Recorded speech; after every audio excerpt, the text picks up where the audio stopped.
Di KPU, Komisi Pemilihan Umum Kabupaten Bantul, ada dua jenis SDM secara umum. Sekretariat itu kan membantu fasilitator dari fasilitasi Bapak Ibu Komisioner.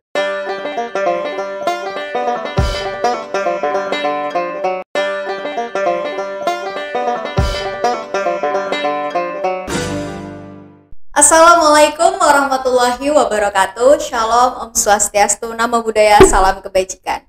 Kembali lagi di podcast Sapa Demokrasi bersama saya Dian Jaran Tahira yang merupakan salah satu mahasiswi magang di KPU Kabupaten Bantul. Pada podcast Sapa Demokrasi di hari ini tentunya kita kedatangan dan akan ditemani oleh narasumber yang berbeda. Dan kali ini kita akan membahas topik yang berbeda tentunya. Nah, teman pemilih pasti penasaran dong hari ini kita bakal ditemani sama siapa? Maka langsung saja hari ini kita akan ditemani oleh Bapak Ya Yulianto yang merupakan Sekretaris KPU Kabupaten Bantul. Selamat siang Pak Yuli, bagaimana kabarnya? Alhamdulillah, selamat siang Mbak Dian. Kabar baik hari ini, sehat walafiat. Oke, masih tetap segar apalagi di siang yang lumayan ini ya, dingin dan sejuk ini tentu kita lebih bersemangat karena tentunya nggak sepanas hari kemarin ya Pak ya. Betul. Oke Pak, di podcast Sapa Demokrasi kali ini sepertinya kita akan membahas terkait pembinaan sumber daya manusia yang ada di KPU Kabupaten Bantul. Tentu melalui podcast ini teman pemilih juga lebih mengetahui ya tentang SDM yang ada di KPU Kabupaten Bantul itu kegiatannya apa saja, bidang kerjanya itu apa saja melalui podcast di episode kali ini. Mungkin langsung saja ya Bapak, langsung ke pertanyaan pertama. Baik, begitu ya Pak. Silakan Pak. Oke Pak, dari Pak Yuli sendiri, siapa saja sih SDM atau pegawai yang ada di KPU Kabupaten Bantul? Mungkin bisa dikenalkan ke teman pemilih karena kata pepatah ini tak kenal maka tak sayang gitu. Jadi bisa nih Pak dikenalin dulu terhadap teman pemilih terkait SDM yang ada di KPU Kabupaten Bantul. Baik Mbak Dian. Ya, terima kasih, ini pertanyaan yang bagus sekaligus bagi KPU ini media sosialisasi gitu ya. Karena KPU sendiri tentu meskipun sudah berulang kali menyelenggarakan pemilihan umum legislatif, presiden dan juga pemilihan bupati, wakil bupati gitu ya. Tapi sampai dengan saat ini pasti ada sebagian dari masyarakat kita yang belum sepenuhnya tahu SDM, sumber daya manusia yang ada di KPU. Baik Mbak Dian, di KPU Komisi Pemilihan Umum Kabupaten Bantul ada dua jenis SDM secara umum. Siapa itu? Pertama tentunya komisioner, di mana Bapak Ibu komisioner ini adalah penyelenggara pemilu yang tentunya rekrutmennya, sistem seleksinya juga berbeda dengan SDM yang satunya lagi. Jadi siapa? Ketika ada komisioner itu juga ada sekretariat. Ya, kalau komisioner yaitu Bapak Ibu yang ada di KPU Bantul itu diseleksi secara periodik itu ya 5 tahunan. Itu ada 5 personil. Sementara kalau sekretariat KPU Bantul itu sebagai fasilitasi dari ketugasan Bapak Ibu komisioner itu ada KPU Bantul ada 34 personil gitu Pak. Ya, kebetulan saya saat ini diamanai oleh Bapak Sekjen, Bapak Sekretaris Jenderal KPU RI. Kami beserta jajaran sekretariat ada di bawah kami ada namanya pejabat struktural yaitu kepala subbagian, itu ada 4 personel dan juga ada pejabat fungsional. Sementara para pejabat struktural ini juga membawai jajarannya yaitu ada pelaksana, yaitu yang melaksanakan ketugasan kesekretariatan sehari-hari begitu Mbak. Jadi secara garis besar ada komisioner dan ada sekretariat begitu. Saya memang diamani untuk memimpin sekretariat di KPU Bantul yang dikenal dengan sebutan sekretaris KPU Bantul. Gitu, Mbak. Oke, jadi sudah kita ketahui bersama ya teman pemilih, di KPU Kabupaten Bantul itu ada 2 bagian begitu ya Pak ya, yang satu komisioner dan juga sekretariat, di mana Pak Yuli ini mengkepalai begitu ya. Sekretariat yang ada di KPU Kabupaten Bantul begitu. Baik, langsung saja kita ke pertanyaan selanjutnya. tadi kita sudah mengenal begitu ya, siapa saja yang merupakan SDM atau pegawai yang ada di KPU Kabupaten Bantul. Dan pertanyaan selanjutnya mengenai jenis pegawai yang ada di KPU Kabupaten Bantul itu seperti apa, Bapak? Iya, sesuai dengan kewenangan kami Sekretaris KPU Bantul, Mbak ya. Kami dibantu oleh beberapa jenis pegawai. Ada jenis pegawai yang satu pertama disebut dengan statusnya yaitu PNS, pegawai negeri sipil. Ya, itu tentunya sistem rekrutmennya juga berbeda dengan seleksi CPNS. Di samping itu juga ada yang namanya P3K. Baik. Untuk tahun 2024 kemarin KPU Bantul ada satu personil yang alhamdulillah sudah seleksi lulus P3K. Di tahun 2025 ini kita juga sudah di SK-kan dan dilantik 4 personil dan masih ada 3 lagi berproses, Mbak. Jadi satu saya pastikan di sekretariat itu ada PNS, ada P3K, di mana dua-duanya ini masuk kategori nanti ASN, aparatur sipil negara. Baik. Jadi ASN itu ada PNS dan juga P3K. Baik. Di samping itu Mbak Dian, selain ada pegawai negeri sipil PNS, ada P3K, di KPU Bantul juga ada unsur dari PPNPN, yaitu pegawai pemerintah non pegawai negeri. Tahun ini kita ada PPNPN berjumlah 6 personil, di mana mereka itu di SK-kan oleh Sekretaris KPU Provinsi, namun didelegasikan, ditugaskan di KPU Bantul untuk membantu pelaksanaan seharian di Sekretariat KPU Bantul. Gitu, Mbak.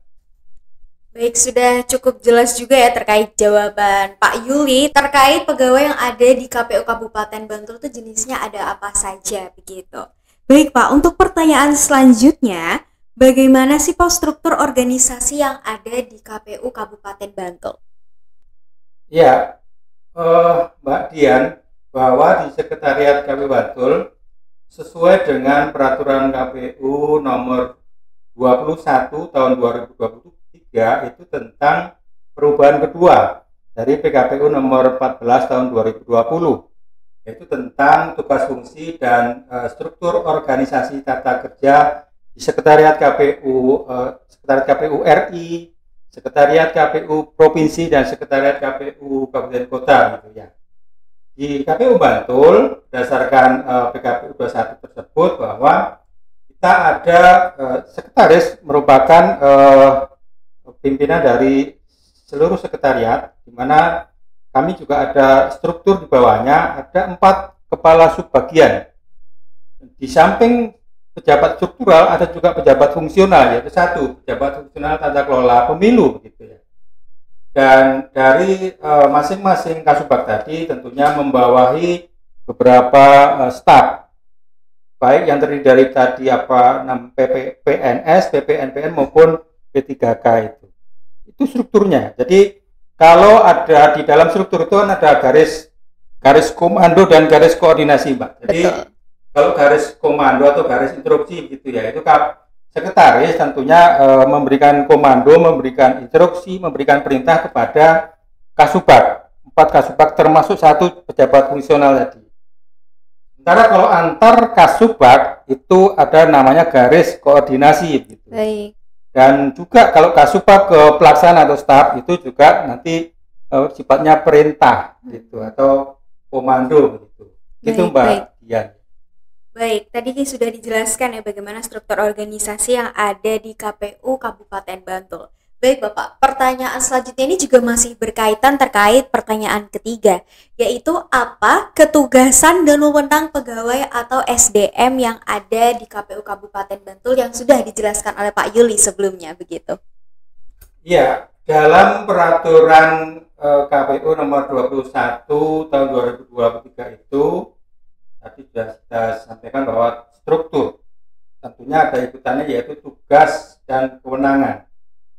Pertama kalau tugas tentunya secara garis besar sekretariat itu kan membantu fasilitator dari fasilitasi Bapak Ibu Komisioner. Jadi secara rinci disebutkan dalam peraturan KPU nomor 21 itu Pertama, bahwa sekretariat tentunya membantu dalam merencanakan program dan anggaran dalam pelaksanaan pemilu. Berikutnya memberikan dukungan teknis administrasi, membantu ketugasan dalam melaksanakan tahapan pemilu, membantu dalam pelaksanaan distribusi logistik, membantu dalam penyusunan dan pembuatan keputusan, dan juga nanti ada membantu penyusunan laporan pertanggungjawaban. Itu semuanya tertera dalam peraturan tersebut, Mbak Dian. Begitu. Baik, teman pemilih. Jadi teman pemilih, terkait pertanyaan-pertanyaan yang sudah saya ajukan kepada Pak Yuli sudah cukup jelas ya terkait jawabannya.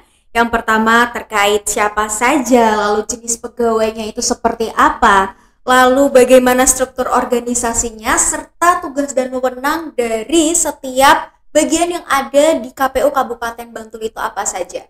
Tentu teman pemilih sudah lebih mengenal ya terkait SDM yang ada di KPU Kabupaten Bantul dan juga bagaimana dinamikanya, tugas dan juga wewenangnya.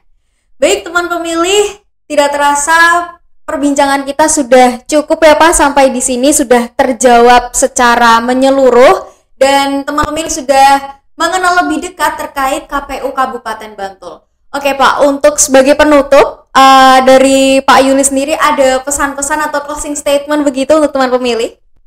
Ya, terima kasih Mbak Dian.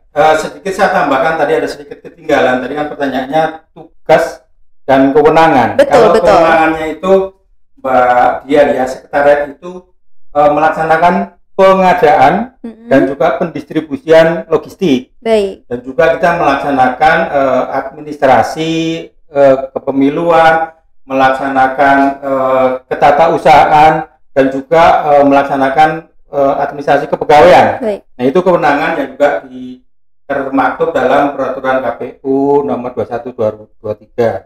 Baik. Dan ya, terima kasih teman-teman pemilih.